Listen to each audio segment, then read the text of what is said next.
ایک سوال ہر مسلمان کے لیے جس کا جواب آپ کی پوری سوچ بدل سکتا ہے۔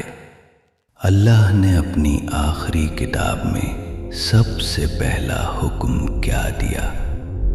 یہ جواب آج تک کسی نے آپ کو اس طرح نہیں بتایا۔ میں آج آپ کو ایک زخم دکھانا چاہتا ہوں، ایک ایسی تاریکی دکھاؤں گا جو صدیوں تک انسانیت کے سینے پر بیٹھی رہی، صدیوں تک، اور پھر اس کی واحد دوا بھی وہ زمانہ جو انسانیت کے لیے سب سے زیادہ ظلمت آور تھا، وہ عرب تھا۔ عرب کا سوکھا میدان جہاں بیٹیوں کو زندہ زمین میں دبایا جاتا تھا، زندہ، جہاں طاقت ہی حق تھا اور حق کے پاس کوئی طاقت نہیں تھی، جہاں صدیوں سے کوئی نبی نہیں آیا تھا، صدیوں سے ایک ایسی طویل خاموشی جیسے زمین آسمانوں سے محروم ہو گئی ہو، اور پھر اس تاریک ترین شب میں غار حرا ایک انسان جو نہ کوئی تخت نشین تھا نہ کوئی صاحب قلم، جب اس انسان کے سینے پر پہلی بار جبریل امین نے اپنا نورانی دامن ڈالا تو اللہ قدیر نے اس شب مقدس میں کوئی تخت نہیں اتارا، کوئی تخت نہیں، کوئی تلوار نہیں بھیجی۔ اس رات ساری انسانیت کے نام صرف ایک لفظ نورانی بھیجا، لفظ نورانی، اقرا۔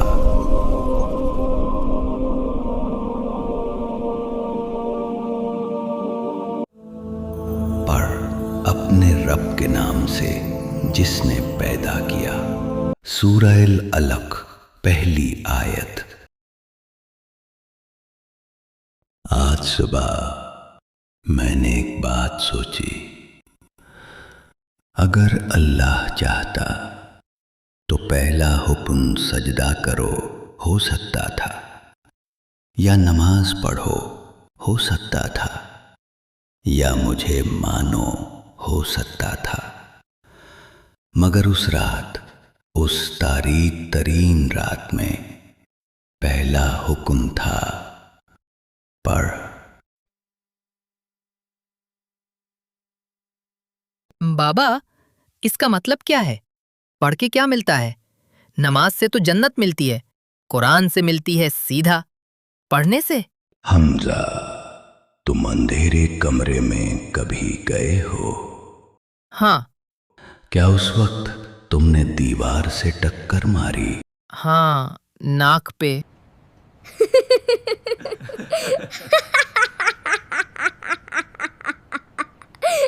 وہ درد، وہ ٹکر، وہ اس لیے نہیں آئی کہ تم برے تھے، وہ اس لیے آئی کہ اندھیرا تھا۔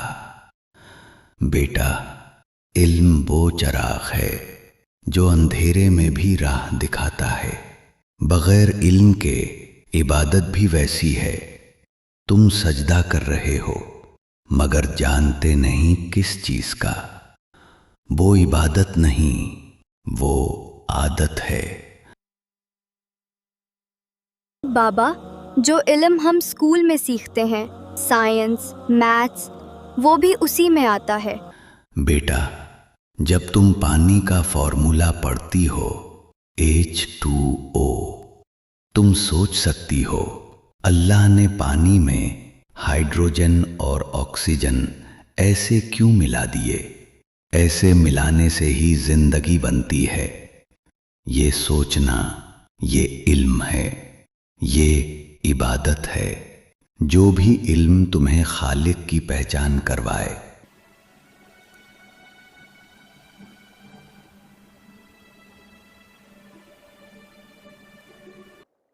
میرے آقا صلی اللہ علیہ وسلم نے فرمایا، جو شخص طلب علم کے لیے راستہ طے کرتا ہے، اللہ تعالی اس کے بدلے اسے جنت کی راہ چلاتا ہے۔ ابو داؤد 3641۔ جنت کی راہ چلاتا ہے۔ سوچئے اس ایک لفظ کو، جنت کی راہ چلاتا ہے۔ وہ راہ پرخار جو دو مسافروں کے لیے ایک جیسی ہو، ایک صاحب علم دوسرا بے علم، ایک کے لیے منزل سیدھی ہو جاتی ہے، راہیں ہمنوا ہو جاتی ہیں۔ وہ آزمائشیں جو دوسرے کو پا شکست کر دیتی ہیں، علم والے کے لیے سپاہ نور بن جاتی ہیں۔ اور جانتے ہیں کیا؟ وہ راہ رو اکیلا نہیں چلتا، آسمان اور زمین میں رہنے والے اور گہرے پانیوں کی مچھلیاں عالم کے لیے مغفرت مانگتی ہیں۔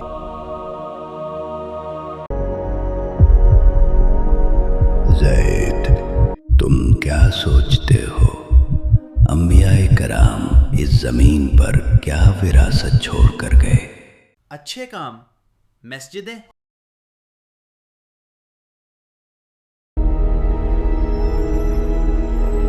انبیاء نے سونا نہیں چھوڑا، تخت نہیں چھوڑے، درہم و دینار نہیں چھوڑے، بلکہ اپنا علم چھوڑ کر گئے۔ ایک ایسی میراث جو نہ گھٹتی ہے نہ چوری ہوتی ہے، نہ زمانے کی آندھی اسے مٹا سکتی ہے۔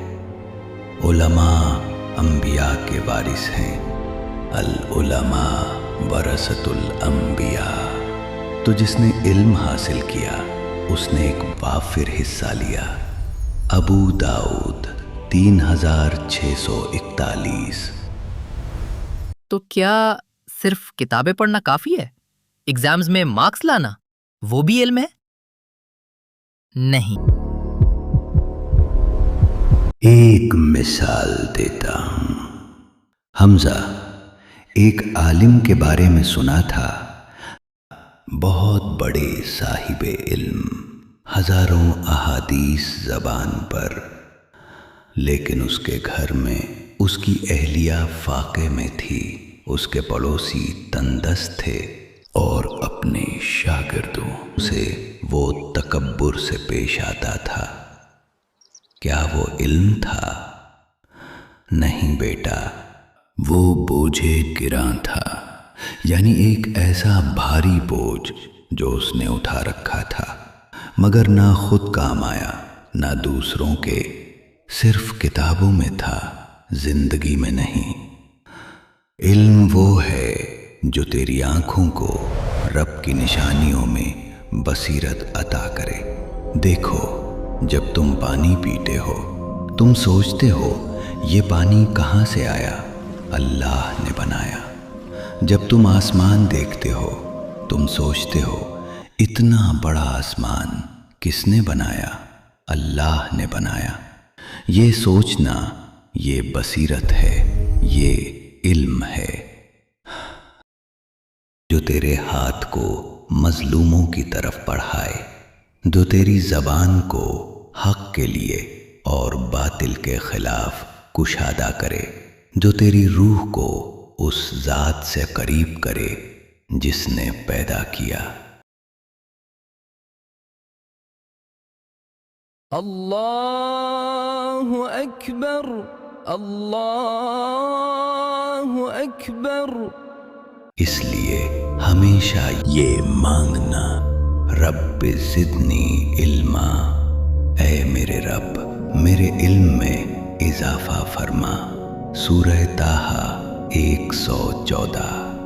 یہ صرف ایک دعا نہیں، یہ ایک حال ہے، ایک طرز فکر، ایک انداز حیات، ایک روح کی پکار جو ہمیشہ اوپر کی طرف اٹھتی رہتی ہے۔ جب تم نے اقرا کا پہلا حکم سنا تھا نا، وہ صرف ایک نبی کو نہیں سنایا گیا تھا، وہ تمہیں سنایا گیا تھا، اور مجھے، اور ان تمام روحوں کو جو آج بھی اس ازلی ظلمت میں ہیں اور جانتے بھی نہیں کہ ان کے لیے کوئی نور رکھا گیا ہے۔ اقرا، پڑھ۔ وہ لفظ معظم ہے جس نے ایک امی کو، جو کبھی کسی مکتب نہیں گیا، کسی استاد کے سامنے نہیں بیٹھا، اس دنیا کا سب سے بڑا معلم بنا دیا، جس نے ایک غار تنہائی کو دارالعلوم بنا دیا، جس نے ایک شب تاریک کو انسانیت کا نور سحر بنا دیا۔ عرش سے ابد تک یہ جو ابدی سفر ہے، اس کا پہلا قدم علم ہے۔ علم کا مطلب صرف ورق نہیں، علم کا مطلب بصیرت کا کھلنا ہے، دل کا روشن ہونا ہے، انسان کا اپنی فطرت ازل کی طرف لوٹ جانا ہے۔ اور میں آپ کے ساتھ ایک قول کرتا ہوں، ایک عہد، اس سفر پراسرار میں آپ کو اکیلا نہیں چھوڑوں گا۔ جب آپ علم کی شمع جلاتے ہیں تو آپ کی مقدرات بدلنے لگتی ہیں۔ یہ عرش سے ابد تک کا وہ پر اسرار سفر ہے جہاں انسان کی اصلی پرواز روح شروع ہوتی ہے۔ ہمارا یہ قافلہ آج اس منزل اول پر پہنچ کر ایک دعا پر ٹھہرتا ہے، اللہم انی اسألک علما نافعا ورزقا طیبا وعملا متقبلا۔